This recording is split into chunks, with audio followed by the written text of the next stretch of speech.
and in today's video I'm going to tell you about some and any.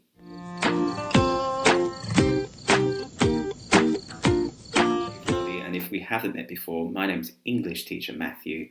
I'm an English teacher from the southeast of the United Kingdom, and I'm here to help you improve your English. Now, like I said, in today's video, I'm going to quickly tell you about some and any. So how do we use some and any? Well, some is used in positive statements.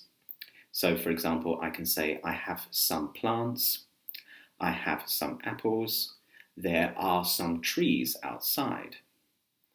But we use any with not in the negative. So I can say, I don't have any apples, I don't have any plants, and there aren't any trees outside.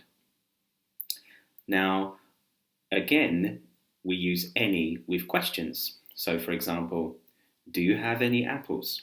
Do you have any plants? Are there any trees outside?